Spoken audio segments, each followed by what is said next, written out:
చెరువులోకి నీళ్ళు వచ్చేసరికి జలగలకి బలం పెరుగుతుందంట. ఆ అన్నల అండ చూసుకుని కూలీ నా కొడుకులు రెచ్చిపోతున్నారు. అలా కొనసాగడానికి వీల్లేదు. ఓ గంటకి మీరందరూ పోలీస్ స్టేషన్కి రండి. అక్కడ మాట్లాడి ఏం చెయ్యాలో ఒక నిర్ణయానికి వద్దాం. అలాగే పద.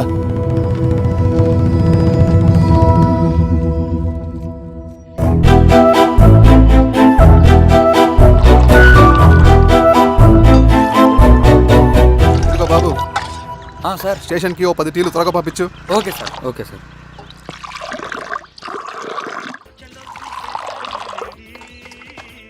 రెడ్డి గారు, బయట ఊరు నుంచి కూలీ వాళ్ళని తీసుకొస్తే ఇక్కడ ఊరోళ్ళు ఊరుకుంటారా? గొడవలకు వస్తారండి. నాకు లా అండ్ ఆర్డర్ ఇష్యూ అవుతుంది. వాళ్ళు గొడవకు దిగితే మేమన్నా వాచమలమా? ఏం చేయాలో మాకు తెలుసు. చుండూరు, కారంచెడు, పదిరికుప్పం, నీరుకొండల్లో ఏం జరిగిందో ఈ ఊర్లో కూడా అదే జరుగుతుంది. మీరు ఇలా ఆవేశపడితే ఎలా రెడ్డి గారు? మీరైనా చెప్పండి ఈశ్వర్ రెడ్డి గారు. ఏం చెప్పమంటావు గిరిధర్? వాళ్ళు ప్రతి సంవత్సరం ఇలా పెంచుకుంటూ పోతూ ఉన్నారు. ఈ సంవత్సరం 50, వచ్చే సంవత్సరం ఎంతని ఎవరికని వాళ్ళు అడిగిందంతా ఇచ్చుకుంటూ పోతూ ఉండాలా మేము? వచ్చే సంవత్సరం పెంచర్లేండి సార్. సరే, అలాగని వాళ్ళని రాసిమ్మని చెప్పండి, అప్పుడు చూద్దాం. వీరస్వామి, ఆ నరసింహులు గారిని పిలు. సార్, నరసింహ గారు సార్ పిలుస్తున్నారు. నమస్తే సార్. నమస్తే, కూర్చోండి.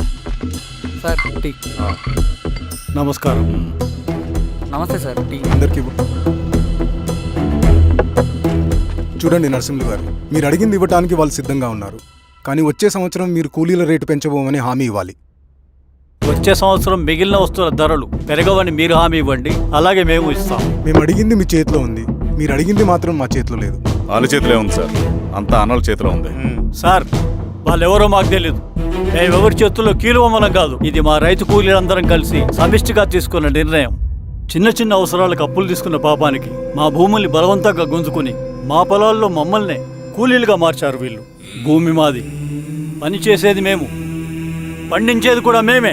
అవన్నీ మీ పార్టీ మీటింగ్ లో చెప్పుకోండి, వింటారు. కూలీ డబ్బులు ఇవ్వడం దయాధర్మం కాదు, మీకు తోచినంత ఇవ్వడానికి అది మా హక్కు. మేము అడిగింది న్యాయబద్ధంగా ఇవ్వకపోతే మీ పొలాల్లో ఒక గింజ కూడా రాలదు. పండిన పంటనంతా కాకులకి గద్దలకి వేసుకోవాల్సి వస్తుంది. ఇక దీని మీద చర్చ అనవసరం. వస్తాం. నరసింహులు గారు కొంచెం ఆగండి సార్. మీరైనా కొంచెం చెప్పండి సార్. కొవ్వెక్కిన ఎండ్రకాయ కన్నంలో ఇరుక్కుందంట. దాన్ని బయటికి ఎలా తీయాలో, కోసి కూర ఎలా వండుకోవాలో మాకు బాగా తెలుసు. పదండి బాబాయ్.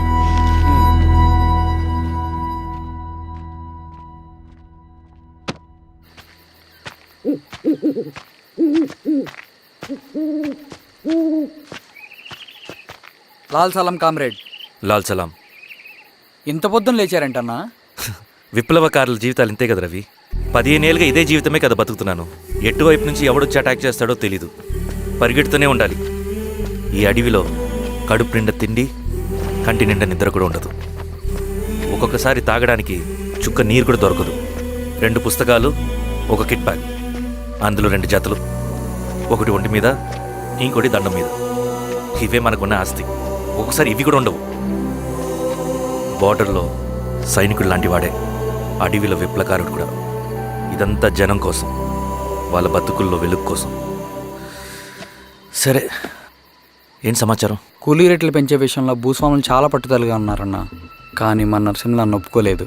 మీటింగ్ అయ్యాక వెళ్తూ కోపంగా ఏదో మాట్లాడారన్నా. నాకెందుకు అనుమానంగా ఉంది. కీడు తలపడితే ఎక్కువ నష్టం వాళ్ళకే రవి. కానీ మధ్యలో రైతు కూలీల పరిస్థితి ఏమైపోతుందని ఆందోళనగా ఉందన్నా. చదరంగంలో నిలబడ్డాక చావుకి వెరవకూడదు రవి. ఇన్నాళ్ళు వాళ్ళు ఇచ్చిన పావలాకి 10 పైసలకి కూలి చేశారు.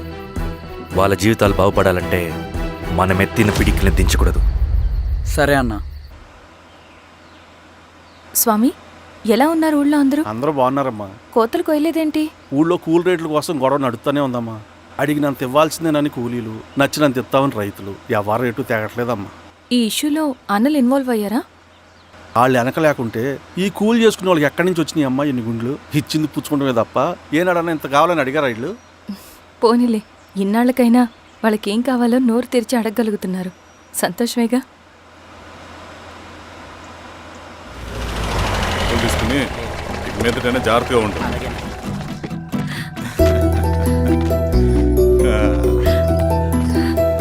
బాగున్నావమ్మా?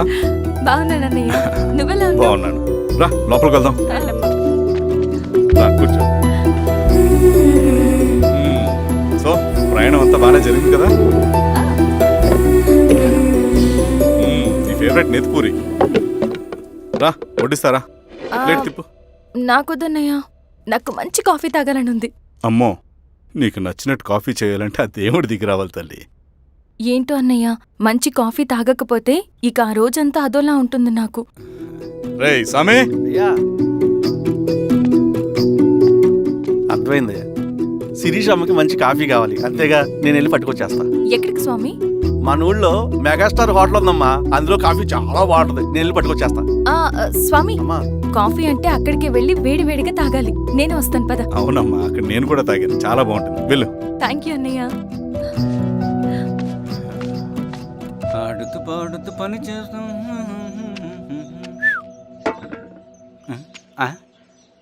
ఏంది మీ పిల్లగాడికా? అవును, ఒకసారి పెట్టుకొని చూస్తా. పెట్టుకో.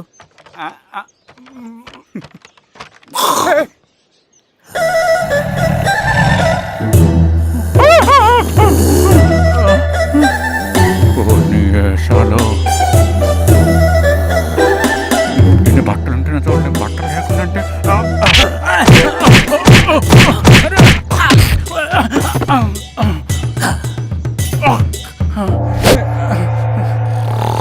చంపేస్తా, నీకు దండ పెడతా.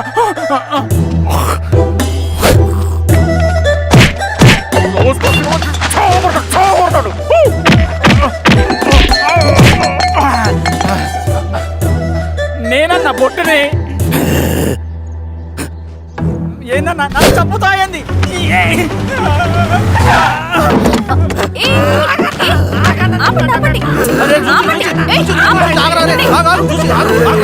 రాత్రి దొంగ సినిమా చూసాడమ్మా, పొద్దున్న నేను పొలాలు కొంచెం చంపేస్తాడమ్మా. మేడం మంచి కాఫీ పెట్టు. ఎలా? మేడమా? అయితే మేడంకి స్పెషల్ కాఫీయా? ఓకే. అమ్మా ఆడికి చిరంజీవి ఇచ్చి. పిచ్చా? కాదమ్మా, ఫ్యాను. రండమ్మా కాఫీ తాదు కానీ. కూర్చోండి అమ్మా. ఏంటి స్వామి ఇతను? చాలా మంచోడమ్మా, మెగాస్టార్ సినిమాలు చూసిన వాళ్ళు అయిపోతాడు.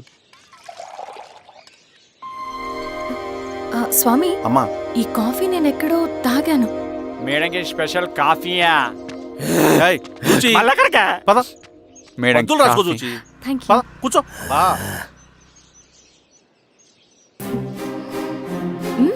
కాఫీ బాగుంది. ఎవరు చేశారు? మా రవణ పెట్టాడమ్మా. రవి? ఎవరు రమ్మను? రవణ మేడం పిలుస్తున్నారు.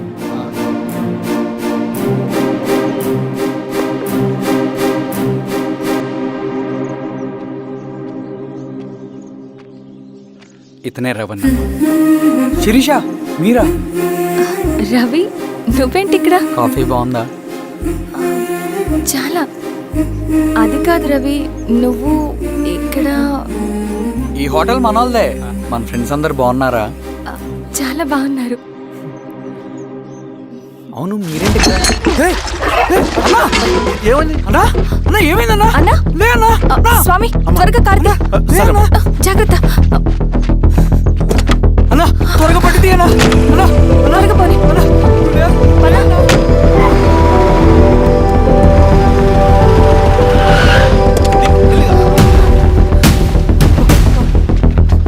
డాక్టర్! Doctor doctor!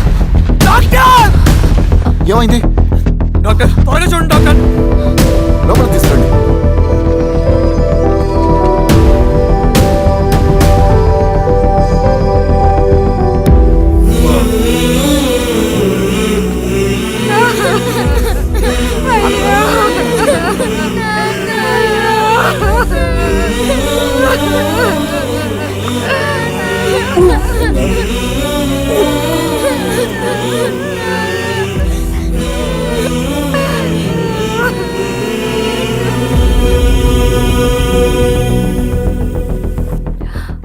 ఎలా ఉంది డాక్టర్?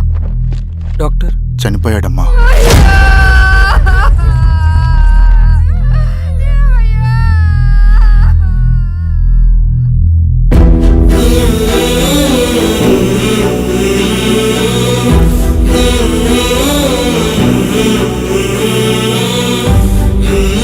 ఆ పేపర్స్ ఏంటి రవి? అతని భూమికి సంబంధించిన పేపర్స్.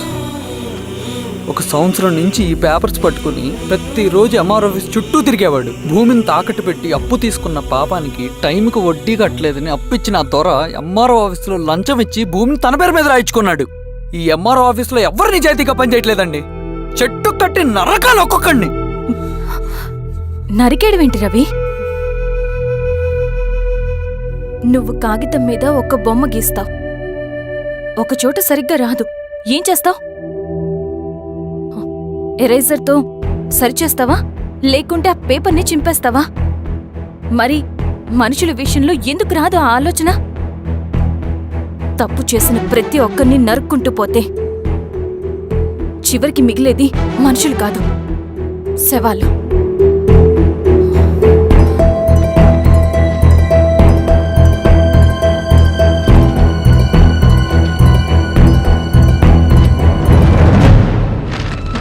పదరవి రా.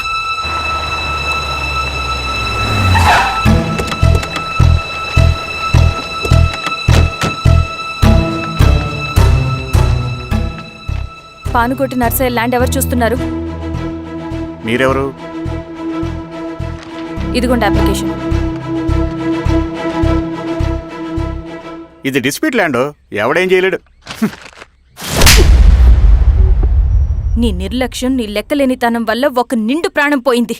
ఒక కుటుంబమే రోడ్డు మీద పడింది తెలుసా? ఏంటో మా గొడవ?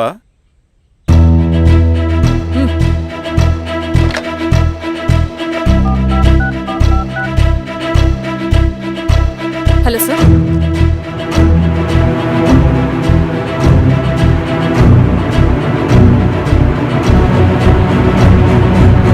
Okay sir. You are dismissed. Peon, నేను ఒక పేపర్ ఇస్తాను, అది కలెక్టర్ గారికి ఫ్యాక్స్ చేయి. అలాగే మేడం. ఎవరమ్మా మీరు? ఈ ఊరికి కొత్తగా వచ్చిన ఎంఆర్ఓ.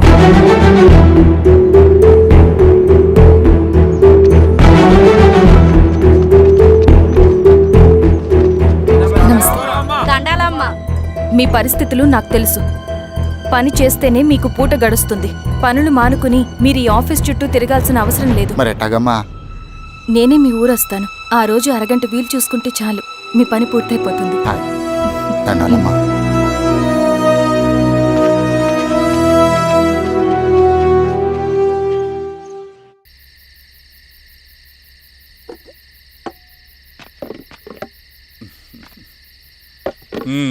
ఎంఆర్ఓ గారు, ఏంటి ఛార్జ్ తీసుకున్న మొదటి రోజే ఆఫీస్లో మీ పవర్ చూపించారట?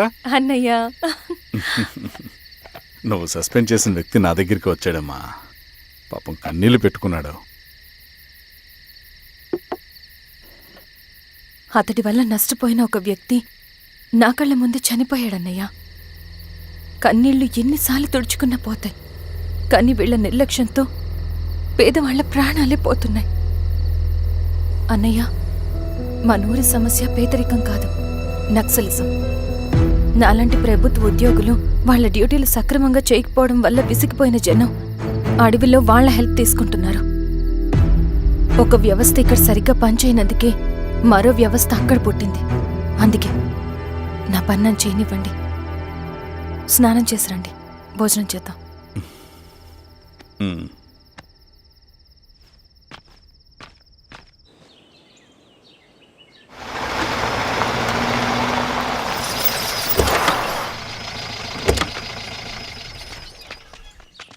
నమస్కారం అమ్మా. నమస్తే. ఇలా రండి. మీ ఊరు నుంచి కొందరు ఎంఆర్ఓ ఆఫీస్లో అప్లికేషన్స్ ఇచ్చారు. తను వాళ్ళ పేర్లు చెప్తారు, వాళ్ళని పిలవండి. అలాగే మేడం. వెళ్ళండి. Madam, coffee. నువ్వెప్పుడు వచ్చావు రవి? మీరు గంటకోసారి కాఫీ కావాలంటారు కదా, మాటి మాటికి వెళ్ళి రావడం ఎందుకని వచ్చేసా.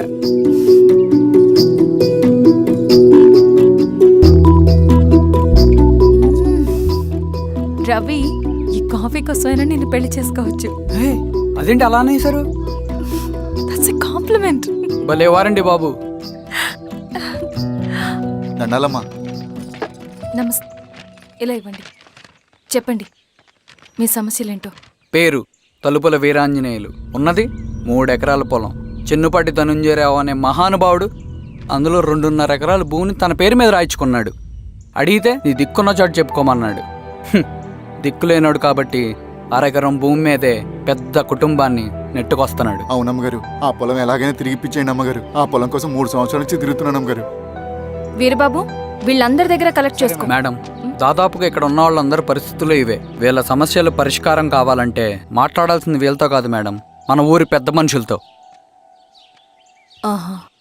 ఇందు మూలంగా 50 మంది గ్రామ ప్రజలకి తెలియజేయండి ఏమనగా శ్రీరామగిరి గ్రామ పంచాయతీ మోతుబరి రైతులు, సన్న చిన్నకారు రైతులందరూ రేపు ఉదయం 10 గంటలకి ఎంఆర్ఓ ఆఫీస్ దగ్గరికి రావాలా.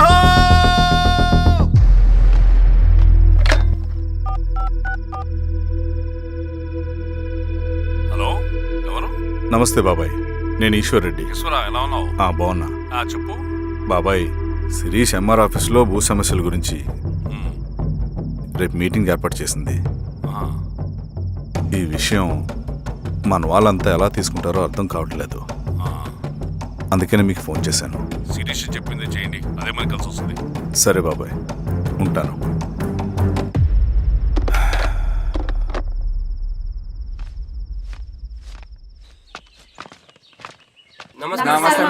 నమస్తే అమ్మా. కూర్చోండి. పొలాల్లో పండిన పంట కోతకొచ్చినా ఈ రోజుకి ఒక్క గింజ కూడా తెగకుండా పక్షులకు, పందికొక్కలకు ఆహారంగా పోతుందంటే దానికి కారణం ఇది. ఈ ఊరికి పట్టిన దౌర్భాగ్యం మీరు చేసిన అక్రమాల చిట్టా. కడుపు మంటతో ఉన్నవాళ్లు మీరు చెప్పిన కూలీకొచ్చి ఎందుకు పనిచేస్తారు? దౌర్జన్యాలు చేసి దిక్కున్న చోట చెప్పుకోమన్నారు. ఇప్పుడు అడవే వాళ్ళకి దిక్కైంది. అది ఎవరి తప్పు? మొత్తం 100 ఎకరాల పైచిలుకు భూమి వాళ్ల దగ్గర దౌర్జన్యంగా లాక్కుని ఇన్ని సంవత్సరాలుగా మీరు అనుభవిస్తూ ఉన్నది. మీ అంతట మీరుగా తిరిగిచ్చేస్తారా, లేదా చట్టం ఎలా పనిచేస్తుందో మీకు చేసి చూపించమంటారా? అలా చేయండి మేడం. నువ్వు ఆగవయ్య నరసింహులు, ఏం చేయాలో మా ఎంఆర్ఓ గారికి బాగా తెలుసు. అట్టా కానివ్వండి అమ్మా. ఇస్తే మీ పొలాలు ఇవ్వండి, మా వివం. మీ పేరేంటి? సామిరెడ్డి. రూల్స్ ప్రకారం వెళ్తే మీ మొత్తం పొలం పోతుంది. కూర్చోండి. సామిరెడ్డి కూర్చో.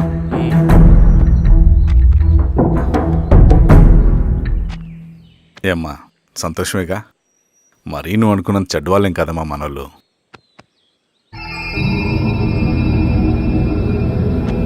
పదనాన్న, నమస్తే. పెద్ద ఆయన చెప్పాడు, అంతా మన మంచికే. పోను పోను నీకే అర్థం అవుతుంది. ఎన్నాళ్ళకి మీకు మంచి జరుగుతుంది.